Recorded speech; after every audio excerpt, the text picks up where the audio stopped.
Everybody on Facebook, all my friends and colleagues across the country joining into this presentation, and on behalf of myself and my class, I'd like to welcome you today. And this presentation is a very important presentation to myself and a lot of the correctional officers across the United States. We believe in this situation why correctional officers need to be sworn, and this is what my presentation is. A couple of years ago, I wrote this paper on why corrections officers should be sworn, and as a result, got national attention on this, and there was a big push to have Congress mandate this law and have this enacted as a law. So today I'm going to make a case on why that is so important, so vital, why correctional officers are underutilized in this country as a resource. In this presentation, I have a couple colleagues and good friends. One is former Bureau Chief of the New York Department of Corrections, Peter Curcio, and also another good friend, Bob Hood, former warden of the Supermax Penitentiary, the ADX. And they've also got some pretty good quotes in here, and they make a pretty good case on why it's so important for correctional officers to be sworn. And also, I'm going to be quoting incidents that take place across the country where correctional officers are utilized for this purpose. Different situations like the Mardi Gras, different parades, different drug task force. So this is going to be the case that is going to be exposed. Okay, the introduction started. Okay, I retired as a captain from Allegheny County Bureau of Corrections. 12 of those years, or 18 of those years, I worked at the old facility. It was a linear style facility, and then moved on to the new facility, which is direct supervision with 3,000 inmate capacity. And I worked there for the final 12 years, and I retired in 2004. I had a paradigm shift back in 2004 where I began to teach at the university level criminal justice, and now I'm presently teaching for LaRoche and another university, Ava University. And my curriculum is criminal justice. My main course is Introduction to Corrections, and this is the class I'm teaching right now. My first lecture, I define in depth the criminal justice system. This is very important for the students because some of my colleagues in law enforcement are under the misnomer that corrections is not part of the criminal justice system. And as a faculty member, the truth is vital for the students and their learning curve. Our professional correctional officers across the United States will help make this case on why correctional officers are underutilized resource. In some states, correctional officers are sworn peace officers and are used in the proper capacity as law enforcement officers, LEOs. This needs to be legislated in every state so that every correctional officer can have sworn peace officer powers across the United States. And as this presentation will reflect, by this legislation, these laws communities would benefit greatly by this. The sworn correctional officer can be mobilized to assist in drug raids, probation, and parole violators, and deployed for different tragic events such as storms like Sandy and also Katrina. We had two horrific storms. Actually, in Texas, corrections officers actually evacuated 6,000 prisoners. So they had a big task to do that. Departments such as the New York Department of Corrections and the New Jersey Department of Corrections were dispatched to New York City after the murderous attacks of 9/11. Louisiana Department of Corrections deployed 30 tactical members from their state prisons to the Mardi Gras for those final days of the carnival to assist the New Orleans Police Department with crowd control and other important law enforcement functions. In other revenues, the Fight of Seattle and the Torchlight Parade, correctional officers assist the police with added patrols and executing arrests as law enforcement officers. This is very vital, very important. The argument can be made that the criminal justice system, police, courts, and corrections is not mutually exclusive, and by that which I mean each component is intertwined and dependent upon each other. So the criminal justice system is synonymous with the law enforcement system. Now looking at the criminal justice system, police, courts, and corrections, the criminal justice system law and legal is provided by the following definition. Rachel, read that quote for me, please. Criminal justice system refers to the collective institutions through which an accused offender passes until the accusations have been disposed of or the assessed punishment concluded.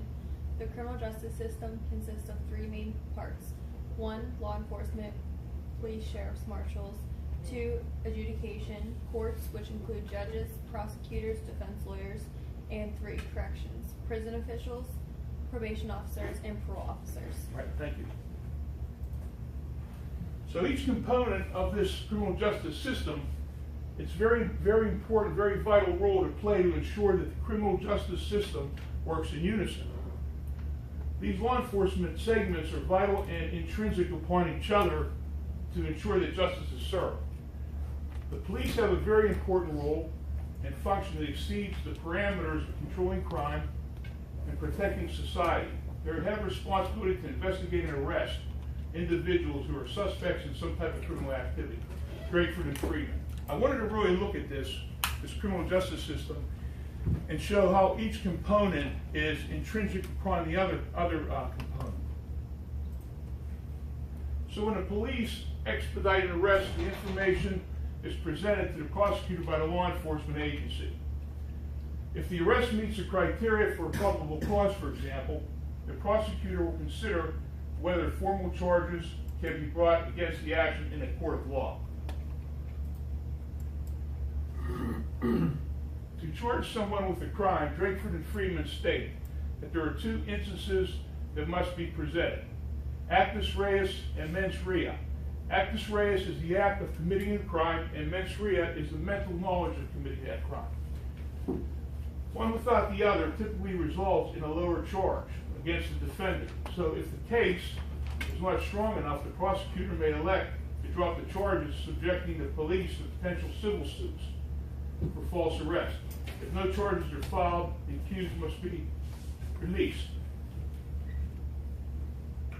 The second component of the system, courts determine if due diligence for an arrest has occurred. The courts have established clear-cut rules for the following: state courts, federal judiciary system, prosecutors, judges, and others. In the case of the criminal who is suspected of committing crime, the responsibility falls squarely on the prosecutors from the state attorney's office, whose job it is to present that evidence to prove his or her case. JJ, read this. The prosecuting attorney is typically involved at times during the initial investigation. Depending on the severity of the charges and the timelines of charge, a pre-trial hearing and during the trial or dispositional hearing is if one occurs. Right. So plea bargains are very important. For example, the court process due the large number of cases that are on the docket, which are pleaded out with result in a guilty plea presented by the prosecutor's office. For example, if one of our correctional officers were assaulted, there's many times that I've been in a court situation with the prosecutor, and he would or she would talk about, well, let's reduce the charges, we make a better case, and it's up to us if we want to pursue the higher charges. Then we talk to the prosecutor and make our case that the higher charges is exactly what we want to do. So that's what they're about. Prosecutors make the case, and they talk to the victims, and they talk to the other law enforcement agencies about where they should proceed or how they should proceed. If this process did not exist, the time element for all of the excess to be heard would be insurmountable, because you've got so much bureaucracy over there. A lot of court cases on a docket.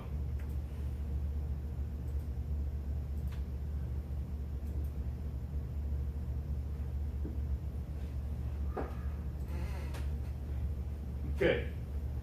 So following research by Drakeford and Freeman, the preliminary hearing determines the seriousness of each offense and other vital demographics such as age, information of the individual. It determines the next step with the individuals charged with that particular crime. The charges on the accused are dismissed if the judge finds that probable cause is not proven.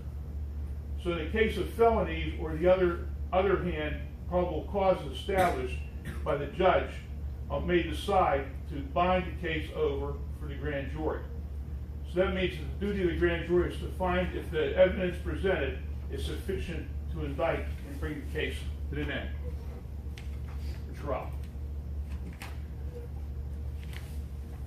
If the arraignment process for the felonies and misdemeanor subsequently a trial may happen, or a guilty plea may occur, the accused has the right to request a bench trial be provided when a serious crime does occur, so the judge has the authority to pronounce the defendant guilty or innocent. Final component of the criminal justice section is corrections. So we're focusing on the adult correctional system only, and the objective for corrections is punishment. The punishment serves a threefold purpose. It acts as a deterrent for any criminal activity for others in society. Society is protected from the individual who is incarcerated, and corrections are charged with the added responsibility of rehabilitation for those criminals who are now incarcerated and part of the correctional system.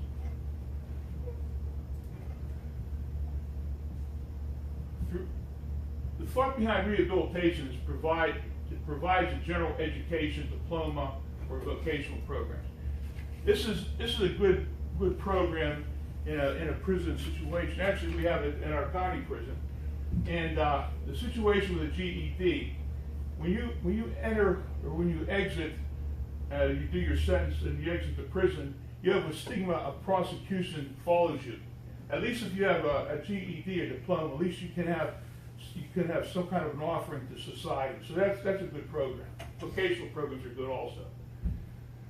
In some cases, college level courses are offered at the inmate's own expense or pro bono by the universities or colleges. The belief that fuels a rehabilitative, habilitative program approach is to provide an alternative in lieu of criminal behavior once released back to the mainstream of society to become a more productive citizen.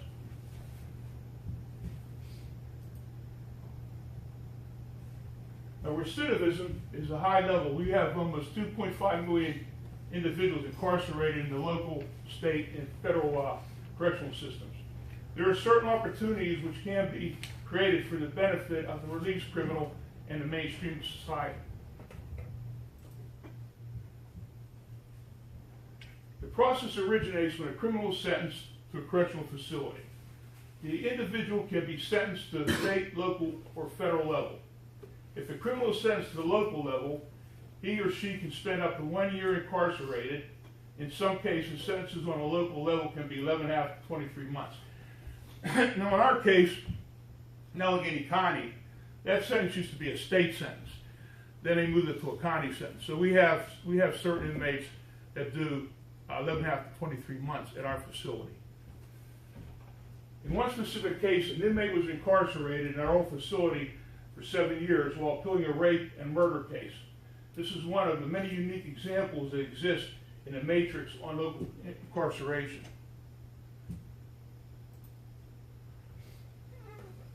State and federal level correctional systems are very similar in their sentence structuring, and criminals can be incarcerated 1 year to life or multiple life sentences, or sentenced to capital murder. The condemned can receive death by lethal injection, and the only difference on the federal level is that death by lethal injection is extremely rare within the federal prison system. Okay, more research from Drakeford and Freeman. There are alternatives to incarceration in the correctional system. Probation is considered the front end of approach. The convicted could be sentenced to probation in lieu of incarceration. On the back end approach, parole is granted to the convicted subsequently upon their release from prison. So if you're on probation, that's the front end of your sentence, you get probation. If you're on parole, that's at the end of your sentence. So here's some of the alternatives that's available to you. Community corrections are another alternative to incarceration, or an intermediate sanction. Here, inmates serve time at a halfway house or community residential center. The inmate at these centers on back end of their sentences. Some of these inmates are not ready for the rigors of being on parole. So at the CRCs, they are better suited to transition back into society.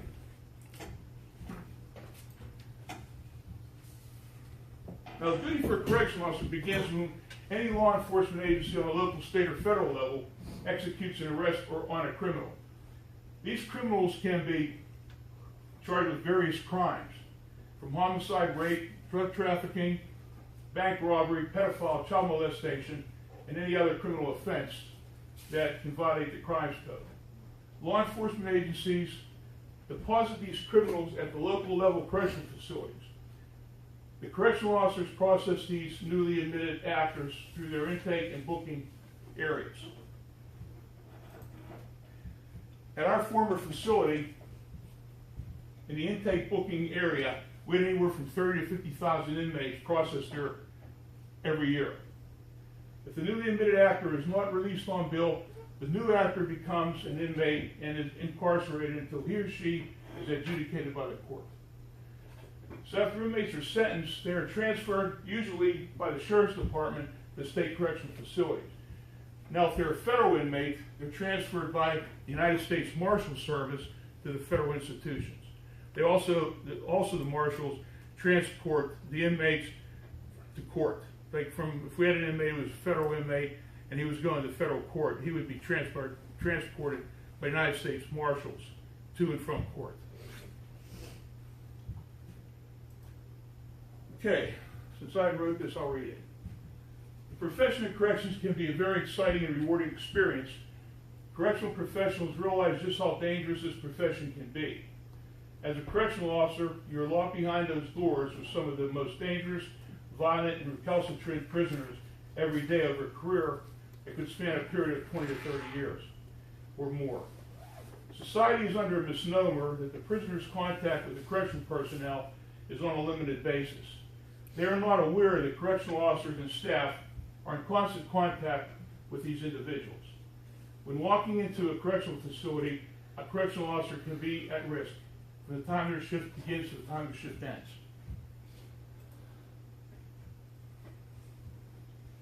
In all correctional jurisdictions, when a correctional officer reports for duty, the officer's assignment may be in charge of a housing pod that can house 100 maximum security high-level inmates.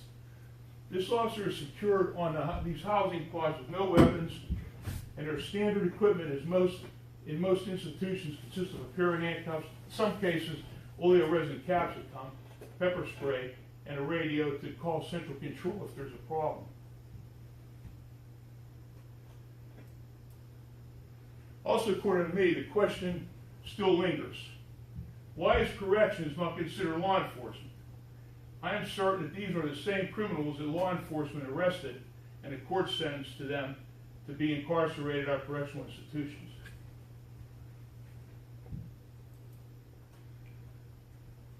The federal government, it devolves authority to the state legislative powers to enact the laws. So in this case, depending on some state laws, some correctional jurisdictions and correctional officers are not permitted to carry concealed weapons unless they have a concealed permit to carry a firearm.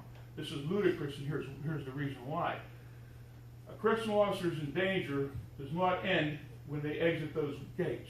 In my career, for example, I've experienced many physical altercations and attacks by recalcitrant inmates on my person, which has resulted with injuries and surgeries accompanied by hospital stays. These same violent inmates have lodged death threats on me and my family. This could be a daily routine in the life of any correctional officer and staff. And this is the nature of our business, and the career we chose, for most of us, we will not change one day of it. According to Gary Hawkins, Director of Research and Information, and here's some pretty staggering statistics. On average, staff will be seriously assaulted twice in their 20-year career.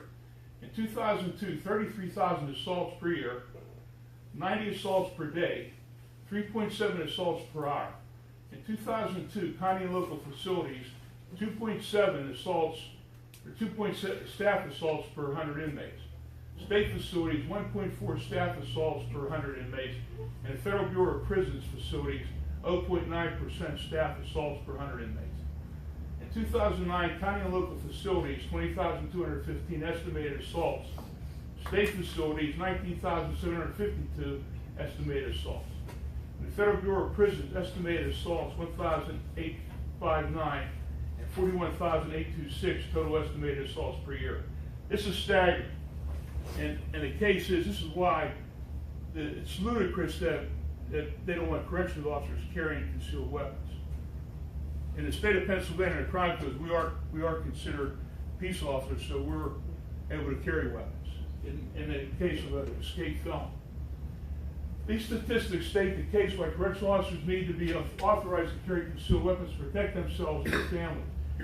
The state of Pennsylvania is listed in the Hate Crimes Code in Title 18 below in both print. The following is listed in the definitions of 18 PACS, the number. Firearms not to be carried without a license. Exceptions. The provision of subsection A shall not apply to the part of the statute that covers the following who are authorized to carry a weapon: constables, sheriffs, prisoner jail wardens, or their deputies, policemen of the Commonwealth or its political subdivisions, or other law enforcement officers. So it states it right in print, legal print. The following law is Title 61, Pennsylvania Consolidated Statute Prisons and Parole in Chapter 17. Powers of peace officers, county correctional institutions, gives the warden and his deputies the powers of peace officers. A chief administrator, deputy warden, or corrections officer of a county correctional institution may exercise the powers of a peace officer in the performance of that person's duties, generally in guarding, protecting, and delivering inmates, protecting the property and interests of the county, and capturing and returning inmates that may have escaped. Okay, during my career in the 80s, we had an icon in the business, and we were fortunate to have. His name was Warden Charles Kozakevich. Warden Kozakevich came from the Western Penitentiary. It's a shame you guys weren't able to see they closed this. But Warden Kozakevich spent 20 years, and he retired as a captain, and his career is legendary. So he became warden at our facility, and what happened, he implemented searching.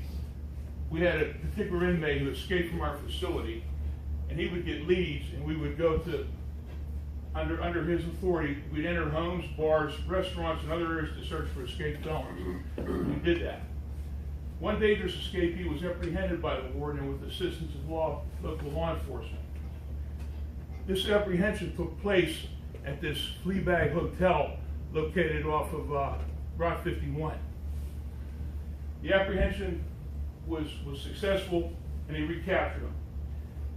So under the authority of the Pennsylvania Crimes Code, this power and authority empowered the warden to execute these searches and recapture the escapee and return him back to custody.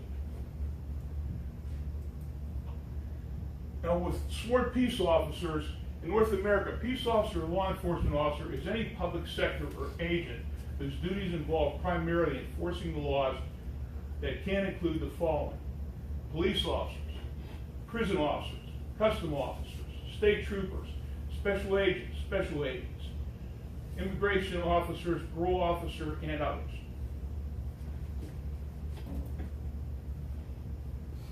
Some jurisdictions, modern legal codes, use the term peace officer.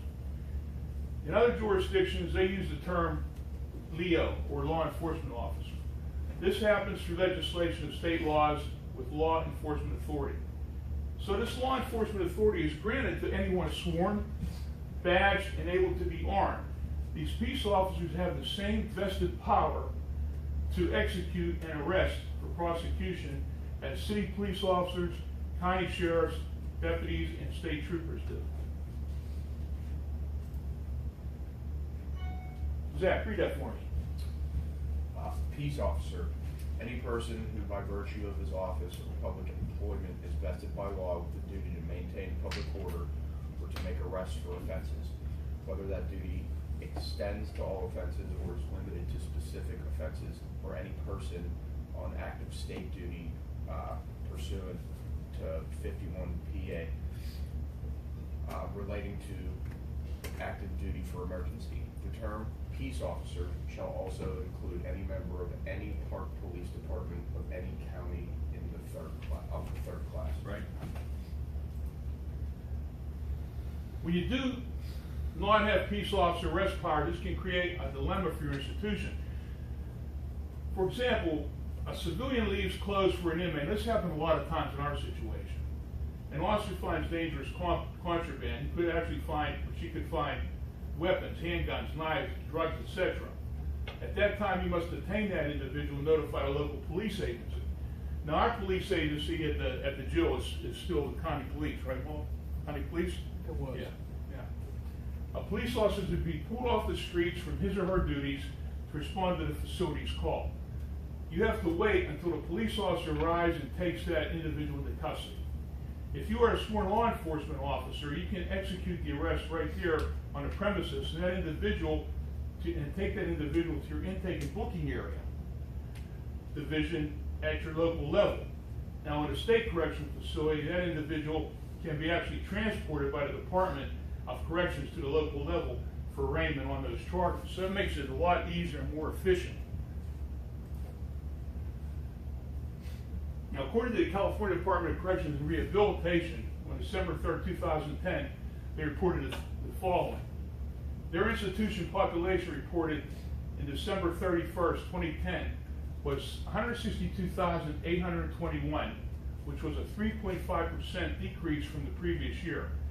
Also reported that there were 107,667 felons and civil narcotics addicts on parole in California, a 1.2% decrease from 2009. As the CDCR 2010 report stated, they have a very large contingency of felons and civil narcotic addicts on parole. This particular example states that when these prisoners go off the grid, the CDCR executes their full peace officer powers to recapture these individuals and return him or her back into custody. This is one of the very important prime examples of why you have to have peace officer powers. Okay, now I told you about Robert Hood. Now, he was superintendent of the United States Federal Supermax Penitentiary. Okay, how about Annalise? You read that for me, please? Correctional officers play an important role in the criminal justice system. Unfortunately, most states do not recognize correctional staff as peace officers or law enforcement officers. Correctional officers' duties are not normally limited to responsibilities involving detainees and sentenced offenders. Without additional authority allowed by police officers, sheriff's deputies, state troopers, or federal agents to enforce the laws of jurisdiction he or she serves, or prosecution of or the incarceration of any person for any violation of law, and has statutory powers of arrest. Federal warden. What was that? Federal warden. Federal warden. Corrections contain an identification number and the phrase, okay? So we continue up there. Retired law enforcement officers, almost all 30,000 federal prisoners employees are recognized under the OZA. The Department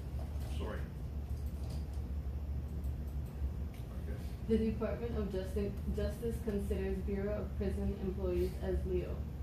Retired BOP employees are authorized to carry concealed weapons if they meet specific statutory qualifications.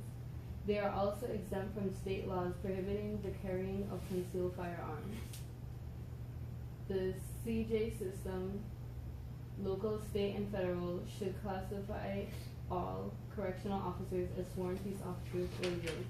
Correctional officers are an invaluable asset inside correctional environments and in the community, with a greater push for diversion and re-entry programs. Communities would best be served by having more authorized personnel classified to serve the public. Okay, thank you. Okay, so when correctional officers are sworn, LEOs, they can be utilized in all aspects of law enforcement for the benefit of the community and public safety. In an example, in the Bite of Seattle in the Torchlight Parade, correctional officers assist outside police agencies executing arrests. So this is where they're utilized. In most states, they're underutilized, so this is very vital. These major events are a huge draw for convicted felons who are wanted for violating the terms of their prison release or violating the terms of their probation. The Seattle State Department of Corrections Neighborhood Correctional Initiative Program was initiated in '97 and was created by the Seattle Police and the Seattle DOC. So you see that police and the DOC are working cohabitively. They're working together, so that's good. At these events, correctional officers arrested 92 offenders, 22 at the tour site and 70 at the Light of Seattle parades. A captain from the West Precinct for the Seattle Police Department calls the Neighborhood Corrections Initiative officers a force multiplier at these festivals. So it's more of a force that they can depend on, and they do, and it's a great thing to see that two law enforcement agencies are coming together like that, corrections and police. In New Jersey, under New Jersey State Code 28154-4, all state and county correctional officers are sworn peace officers and have 24 hours of full resting powers. When Sandy hit the New Jersey coast, some of the correctional officers from the New Jersey State Department of Corrections were called into special service to assist small police departments in the New Jersey shore. After 9/11, in 2001, the New Jersey Department of Corrections deployed their special ops to assist the New York Police Department at Ground Zero. Correctional officers from the NJDOC are certified by the New Jersey Police Training Commission on arrest, search, and other disciplines that prepares them for these valuable resources to be used in any type of mutual assistance with outside law enforcement agencies. In many California prisons, the California Department of Corrections and Rehabilitation, they frequently and routinely assign law enforcement assignments in their community. The Sheriff's Office makes formal requests to utilize correctional officers and staff to assist in the execution of a high-risk warrant. These are correctional officers. Okay, Zach, read this for me. Peter Kershaw, start her. Okay. Mutual assistance. Yes, the NYC DOC responded to Katrina, but more importantly, as sworn officers, our emergency service unit, K-9 unit, transportation unit, telecommunications unit, fire safety unit, etc., practice emergency response right alongside the NYPD. We are constantly involved in the law enforcement operations in NYC, which provides great mutual assistance for local law enforcement agencies. We have two officers assigned to our regional high intensity drug trafficking area program, HIDTA Center, which would not be possible if they were not sworn. They offer and collect intelligence that involves the jail from the local law enforcement community. We're part of the city's WTC response. World Trade Center.